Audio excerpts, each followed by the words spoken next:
Everyone, so it is about halfway through the year. It is June, and I thought I would do kind of a mid-year check-in video just to kind of see like how my reading goals are going and how the year in general is going. So this year I set my limit on Goodreads to 20 just because I've discussed this multiple times in many videos, so I'm not going to go too into depth with this.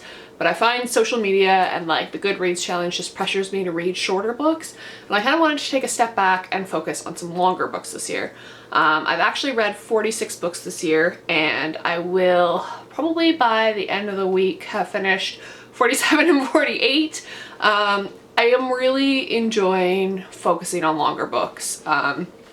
Currently, out of the top books that I have read this year, 4 of them are like over 500 pages. So clearly it's working for me.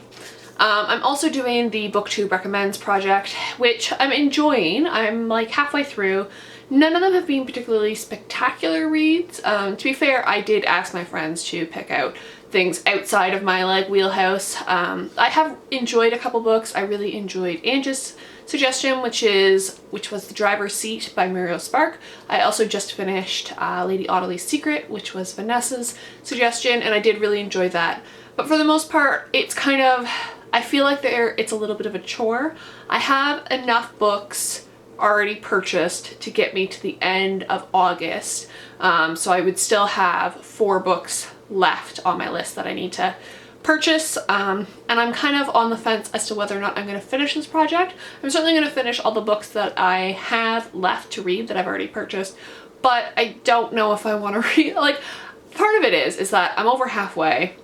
I should just finish this project, but the other part is that I'm moving, and I kind of not resent the expense of spending money on books, but kind of, I know that these are books, the last 4 books are definitely books outside of my wheelhouse, but I also want to read these suggestions, but on the other hand, do I want to spend the money to read these suggestions? So I think I'm going to have to take a look at the list and decide come September if, you know, it fits in with my budget with moving and everything, whether or not I actually end up finishing the project. I do think I've done fairly well though, considering that, you know, I try and read my BookTube Recommends book first in the month and then kind of like get it done and over with.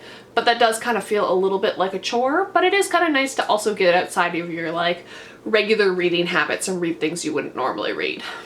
Now, out of all the books that I have read this year so far, all 46 of them, 5 of them were 5-star reads, and then I had 3 1-star reads. So I'm just going to talk about those. I'm going to kind of ignore what's in the middle. The majority of the books that I've read have been like 3-star reads. There's a few 2-star reads and quite a few 4-star reads. Just not quite enough to like push it up over the edge. But yes, so I'm going to start with the books I didn't enjoy first, and I don't own them, so I can't show them to you, because if I give a book 1 star, that generally means that I'm getting rid of that book. So I don't own any of these books anymore, but yes. So the first one that I read was Brody's Report by Borges, and this was so disappointing for me because this was my first Borges, and I really hated it a lot. Like, was ranting about it on Voxer to Honey in a Hand, and just being like, what is this misogynistic drivel? I can't handle this. This is awful.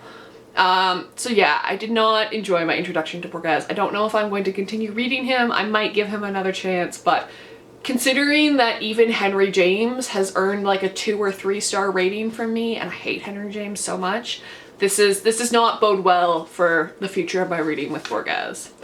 The second one was one that I was so excited for and so disappointed by, and it is Vinegar Girl by Anne Tyler. I don't even know if this is out yet. I think it's coming out soon, or it has just come out.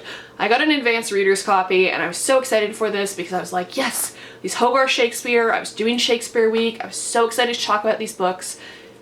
And I mean, I've only read A Winter's Tale and Vinegar Girl. I haven't read My Name is Shylock yet. But A Winter's Tale was okay. Like, it was, you know, or A Gap in Time. Sorry, it's based on A Winter's Tale. It was okay. Vinegar Girl I was most excited for because I really enjoy like the different interpretations you can do of Taming of the Shrew, and I hated this book so much, and this was the first Anne Tyler I've read, and I just was so completely utterly disappointed in it. I thought it was just terrible. I have done a review of this, so I'm not going to go too much into detail, but yeah, it just, you know, it just wasn't for me. I really resented there's this one speech in which she talks about how men have it so much harder than women, and it's like, seriously? Seriously. Just, I can't even deal with that at the moment, but yeah, so that was really disappointing. And then the third one is an author, the previous two were authors I hadn't read before, so like, you know, sometimes your first meeting isn't great. This was an author I actually had read before and really enjoyed the first book that I read, and it was a collection of poetry, and it is Ariel by Sylvia Plath. I haven't given it a rating on Goodreads just because, I mean, there is some merit to it, but I had a lot of issues with this collection of poetry because it was racist. Like, it used the N-word, it kind of like appropriated Jewish culture in ways that made me really uncomfortable, and I just didn't enjoy it. So yeah, I'm actually pretty happy that out of the 46 books I've read, I've only given 3 books 1-star ratings.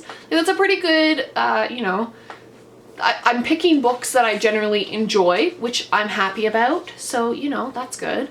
But now let's get on to the fun books, the books that I love. So out of the 5 books that I have that I've given 5-star ratings, this is gonna come to nobody's surprise, but 3 are Charles Dickens, 1 is a Thomas Hardy, and 1 is by Charlotte Bronte, to the surprise of no one. So the Thomas Hardy one, and to be fair, there is an honorable mention, which is sitting at like 4.5 stars. And I'm still waffling over whether or not to actually bump it up to 5 stars. But the one that I did give 5 stars was Thomas Hardy's The Woodlanders. Absolutely love this. I think that this is one of the best Hardys I've ever read. I think that this is also a good place to start with Hardy. He's in his element here, basically. He really writes realistic characters and writes their motives really well in this one. Sometimes in other Hardy works that I've read this year, I mean, Anne Jomini and I are slowly working our way through his bibliography, and we should be done by the end of the year. You're kind of like, oh, okay, this is a bit strange. Like, Jude the Obscure, thought I was gonna love it, was kind of a bit disappointed by it. But The Woodlanders was absolutely fantastic. So the one that's a runners-up is The Return of the Native, which I also absolutely loved. I think Eustacia Bai is one of my absolute favorite Hardy heroines. But it just, I think I read that and The Woodlanders back to back, and I think we read that and The Woodlanders back to back, I'm not sure. But Woodlanders just has that little extra something that pushed it into a 5-star, whereas Return of the Native was just shy. It's like 4.5 stars. So another really good book. So the Charlotte Bronte that I gave 5 stars to was Shirley. I have it in this bind up with The Professor as well. I haven't read The Professor yet, but I am probably going to get to that this year. Absolutely love this. Fantastic story about female friendship. Highly, highly recommend it. I would say if you enjoy Anne Bronte's work, you will really enjoy Shirley. It's much more Austen-esque, if that makes sense. It's very witty. It's also for fans of Elizabeth Gaskell, if you like that kind of Industrial Revolution, kind of dealing with the issues that come with the Industrial Revolution. Definitely deals with that in this. Really, really fantastic. Absolutely love this. It and Villette are like just amazing. Amazing. Like, I wish Jane Eyre wasn't the most popular Charlotte Bronte novel, because I think Shirley and Villette are so much superior to it. But yes, absolutely love Shirley. So then on to the Dickens, one of which I don't own a physical copy of, just because it's ridiculously expensive, and that is Nicholas Nickleby. And I listened to this on audiobook. This is the first book I've ever actually entirely listened to on audiobook without having a physical copy of the book to, like, if I want to reread a section, or maybe I just don't feel like listening and I'd rather read. I tend to do kind of a combination of audiobook and physical book rather than just straight listening, and this is the first one that, like, because I didn't have a physical copy and I didn't feel like buying a physical copy that I was kind of, you know, planning on replacing anyways, that seemed a bit like a waste of money. I just decided to stick with the audiobook because I had Audible credits, and yeah, I love this so much. I will be doing a review of this at the beginning of next month, and just, oh, it was so good. There's so many fantastic characters. Like, Nicholas Nickleby is like Dickens at his finest. It's just, it's so good. I can't talk about how much I love this book enough. And then the next Dickens is David Copperfield. absolutely love this. Oh, so good, so good. This was one that I did as a combination of audiobook and physical book, and just, I read this last month, and so I've done a review on this, and you guys know my love of this, my love of Betsy Trotwood, my love of donkeys! Donkeys! Oh, it's so funny. Yeah, David Copperfield is just, you know, primo for me. I loved it. It was so good. I found it really interesting, the narrative structure of it, the kind of like reflecting back, whereas sometimes like Dickens really plays around with narrative structure, which I really enjoy.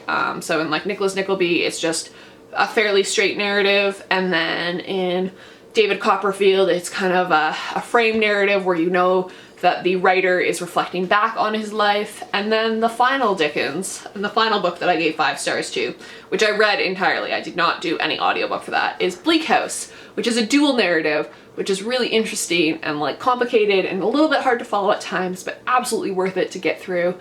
Love this book. This was the first 5-star Dickens that I read, and I think one of the first 5-star, it's either this or Woodlanders was the first 5-star of the year. And it's just so good. It's so good. Oh, I absolutely love this book so much. It just, yeah. If you're interested in Dickens' critique of the court system and like the judicial system, really fantastic. Just absolutely love this book. So that is my mid-year check-in for like my goals and what I've been reading and what I've loved and what I haven't loved. Let me know down in the comments down below where you guys are with your reading. Are you feeling like maybe you set your goal too high or set it too low on purpose just so you could kind of focus on bigger books and not be so stressed about it? And I will see you guys in another video. Bye!